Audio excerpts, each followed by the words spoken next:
아침에 눈을 뜨자마자 머릿속에서 목소리가 들립니다. 아, 왜 벌써 울리는 거야. 5분만 더.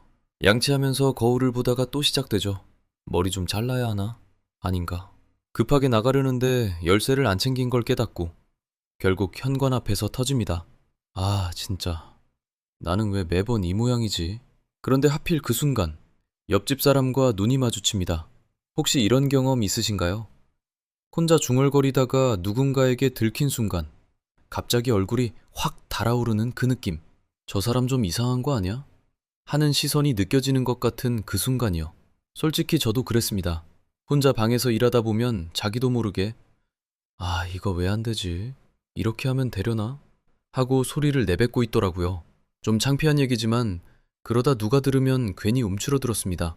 뭔가 정신적으로 불안정한 사람처럼 보일까 봐요. 근데 이번에 이 주제를 깊이 파고들면서 제가 완전히 잘못 알고 있었다는 걸 깨달았습니다. 결론부터 말씀드리겠습니다. 혼잣말은 이상한 게 아닙니다. 당신의 뇌가 원래 그렇게 설계되어 있기 때문입니다. 당신의 잘못이 아니에요.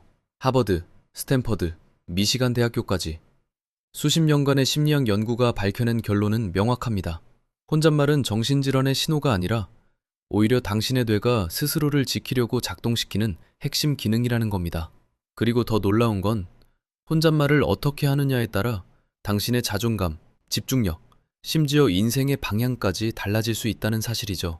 이번 영상은 그냥 혼잣말해도 괜찮아요 하는 위로 영상이 아닙니다. 오늘 이 영상을 끝까지 보신 분들은 매일 머릿속에서 흘러나오던 그 목소리를 자신의 가장 강력한 무기로 바꾸는 방법을 알게 되실 겁니다. 여기서 한 가지 짚고 넘어가야 할 게 있습니다. 혼잣말이 정상이라는 건 알겠는데 대체 왜 하는 걸까요? 뇌가 굳이 자기 자신에게 말을 거는 이유가 뭘까요? 이걸 이해하려면 먼저 내적 대화라는 개념을 알아야 합니다. 심리학자들은 이걸 자기 자신 또는 자신의 삶의 어떤 측면을 향해 던지는 사고라고 정의하는데요. 단순히 뭔가를 기억해내거나 이미지를 떠올리는 것과는 완전히 다릅니다. 쉽게 말해 머릿속에서 나 자신에게 하는 모든 말이죠. 오늘 운동 가야 하는데 헬스장 사람 많겠다. 내일 가자. 이런 것들 전부요. 그런데 여기서 흥미로운 사실이 하나 있습니다. 1930년대에 러시아의 심리학자 레프 비고츠키가 아이들을 관찰하다가 놀라운 패턴을 발견합니다.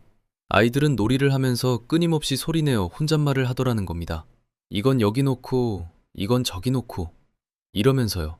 비고츠키는 이게 단순한 습관이 아니라고 봤습니다. 아이들이 부모나 선생님과 나눈 대화를 반복하면서 자기 행동을 스스로 통제하는 법을 연습하는 과정이라는 거죠.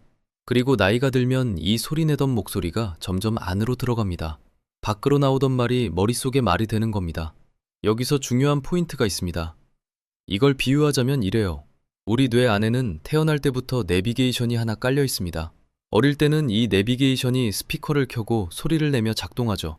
그러다 성장하면서 스피커는 꺼지지만 내비게이션 자체는 계속 돌아가고 있는 겁니다. 지금 이 순간에도요. 그러니까 당신이 매일 머릿속에서 듣는 그 목소리, 그건 고장난 게 아닙니다. 수십 년에 걸쳐 형성된 당신만의 자기조절 시스템이 정상적으로 작동하고 있다는 증거예요. 문제는요, 이 내비게이션이 항상 올바른 방향을 안내하지는 않는다는 데 있습니다. 자, 여기서부터가 진짜 핵심입니다. 혼잣말이 그냥 습관이 아니라 실제로 뇌의 작동 방식을 바꾼다는 걸 보여주는 연구가 있습니다. 대학 테니스 선수들을 대상으로 한 실험이었는데요. 한 그룹에게는 훈련 중에 팔꿈치를 높이, 공을 끝까지 봐, 이런 식으로 자기 자신에게 구체적인 지시를 내리도록 했습니다. 다른 그룹은 아무런 혼잣말 없이 그냥 훈련했고요. 결과는 명확했습니다. 지시적인 혼잣말을 한 그룹의 집중력과 정확도가 눈에 띄게 올라갔습니다. 왜 이런 일이 벌어지는 걸까요? 확실히 말씀드릴게요. 이건 의지력의 문제가 아닙니다. 뇌의 주의력 시스템이 작동하는 방식 때문이에요. 뇌의 주의력을 손전등이라고 생각해 보세요. 이 손전등은 한 번에 한 곳만 비출 수 있습니다.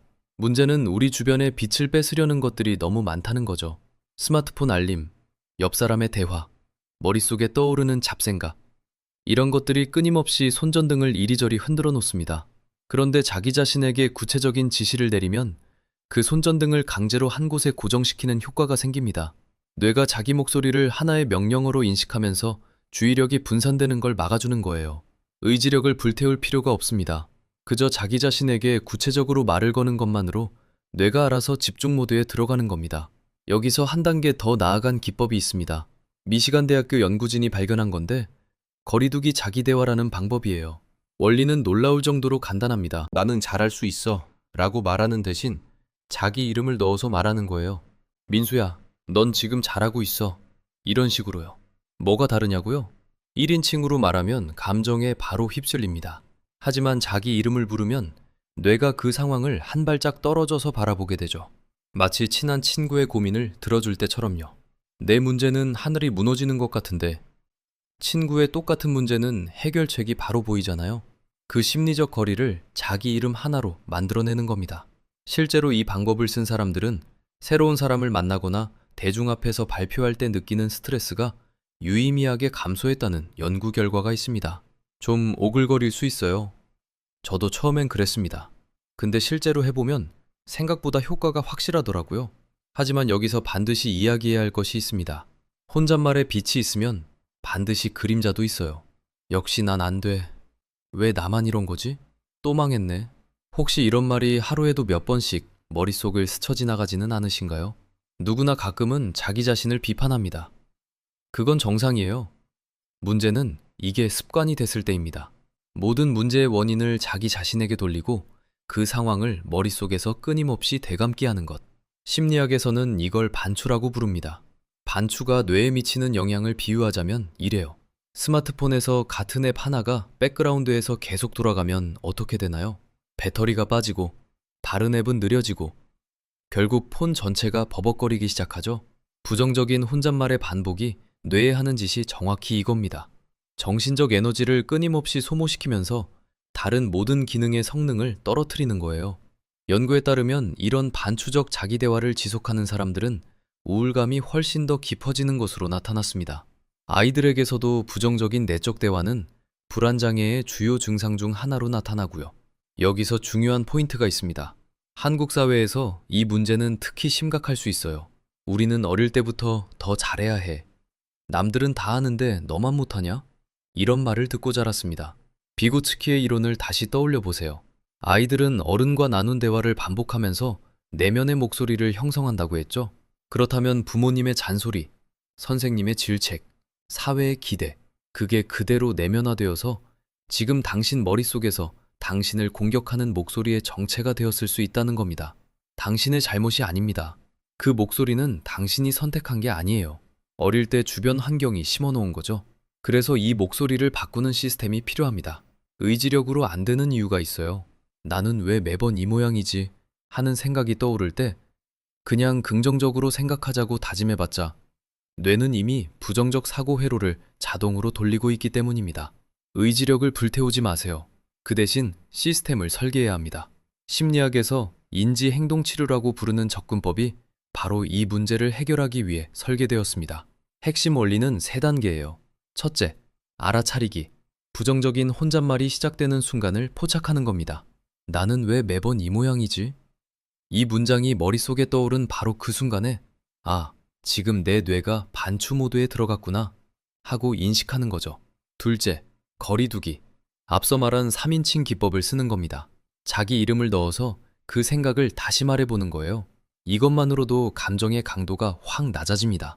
셋째, 재구성. 그 생각을 중립적이거나 좀 더 자신에게 너그러운 문장으로 바꿔보는 겁니다. 나는 왜 매번 이 모양이지? 대신 오늘은 좀 실수했네.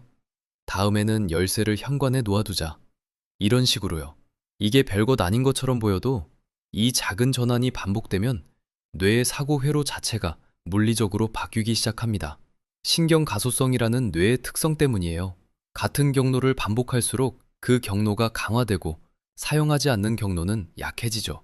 부정적인 혼잣말을 중립적인 문장으로 바꾸는 연습을 반복하면 말 그대로 뇌의 기본 경로가 재설정되는 겁니다. 이건 희망사항이 아닙니다. 수십 년간 임상 연구로 입증된 사실이에요. 자, 지금까지의 내용을 정리해 보겠습니다. 혼잣말은 뇌가 태어날 때부터 장착하고 있는 자기 조절 시스템입니다. 구체적인 지시형 혼잣말은 집중력과 수행 능력을 끌어올리죠. 자기 이름을 넣어 거리두기 대화를 하면 스트레스가 줄어듭니다. 부정적 혼잣말이 반복되면 뇌의 에너지가 소진되고 우울과 불안이 깊어지지만 인지행동치료의 3단계, 알아차리기, 거리두기, 재구성으로 그 회로를 바꿀 수 있습니다. 여기서 한 가지 더 말씀드리고 싶은 게 있어요. 이 모든 걸 한두 번 해보고 효과가 없다고 포기하는 분들이 많습니다. 당연합니다. 수십 년 동안 굳어진 사고 회로가 하루아침에 바뀔 리가 없으니까요. 저도 예전엔 그랬습니다. 하지만 이걸 복리의 관점에서 생각해 보세요. 오늘 부정적인 혼잣말을 딱 한 번 알아차리고 재구성했다고 칩시다. 내일도 한 번, 모레도 한 번. 처음엔 아무것도 달라지지 않는 것처럼 느껴집니다. 그런데 한 달이 지나고 석 달이 지나면 어느 순간 자기도 모르게 예전과 다른 반응을 하고 있는 자신을 발견하게 됩니다. 나는 왜 이 모양이지 대신 오늘은 좀 아쉬웠지만 내일은 다르게 해보자가 자동으로 나오는 순간이 오는 거예요. 이건 단순히 혼잣말을 바꾸는 게 아닙니다. 당신의 뇌가 세상을 해석하는 기본 운영 체제를 업그레이드하는 겁니다. 매일 자기 자신에게 건네는 말 한마디가 1년 뒤, 5년 뒤 당신이 어떤 사람이 되어 있을지를 결정하죠.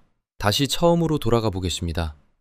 아침에 눈을 뜨는 순간부터 밤에 잠드는 순간까지 당신의 머릿속에서는 쉬지 않고 목소리가 흘러나옵니다. 이 목소리는 평생 사라지지 않아요. 그렇다면 질문은 하나입니다. 이 목소리를 적으로 둘 것인가, 아군으로 둘 것인가? 오늘 이 영상을 끝까지 보신 분들은 이제 알고 계십니다. 혼잣말은 뇌의 결함이 아니라 자기조절 시스템이라는 것. 구체적인 지시형 대화가 집중력을 끌어올린다는 것. 자기 이름을 넣는 것만으로 감정의 폭풍에서 한 발짝 빠져나올 수 있다는 것. 그리고 부정적 사고의 회로는 알아차리기, 거리두기, 재구성이라는 세 단계로 실제로 바꿀 수 있다는 것. 하지만 아는 것과 실천하는 것 사이에는 거대한 틈이 있습니다. 그래서 하나만 부탁드릴게요. 오늘 밤 잠들기 전에 딱 한 번만 해보세요. 머릿속에서 자기 자신을 깎아내리는 말이 떠오를 때 그 문장에 자기 이름을 넣어서 다시 말해보는 겁니다. 그리고 그 문장을 좀 더 너그러운 버전으로 바꿔보세요. 그게 전부예요. 거창한 계획도 필요 없고 특별한 의지력도 필요 없습니다. 딱 이것만 해보세요. 이 한 번이 당신의 사고 회로를 재설계하는 첫 번째 조각입니다. 이 주제를 더 깊이 이해하고 싶으신 분들께는 이선 크로스 교수의 채터라는 책을 추천드립니다.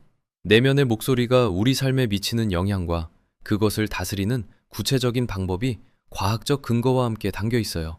오늘 영상의 내용을 한 단계 더 확장시켜 줄 겁니다. 지금은 이 한 번이 아무것도 아닌 것처럼 느껴질 거예요. 하지만 내일도 한 번, 모레도 한 번. 이게 쌓이면 한 달 뒤, 석 달 뒤, 당신의 뇌는 지금과는 완전히 다른 방식으로 세상을 해석하기 시작합니다. 복리라는 건 돈에만 적용되는 게 아닙니다. 매일 자기 자신에게 건네는 말 한마디에도 복리가 붙어요. 오늘 이 영상을 끝까지 보신 분들은 단순히 혼잣말에 대한 정보를 얻은 게 아닙니다. 머릿속의 목소리를 의식적으로 다루겠다고 결심한 순간, 당신은 자기 감정에 끌려다니는 사람에서 자기 내면을 설계하는 사람으로 넘어온 겁니다. 그 여정을 언제나 응원하겠습니다. 감사합니다.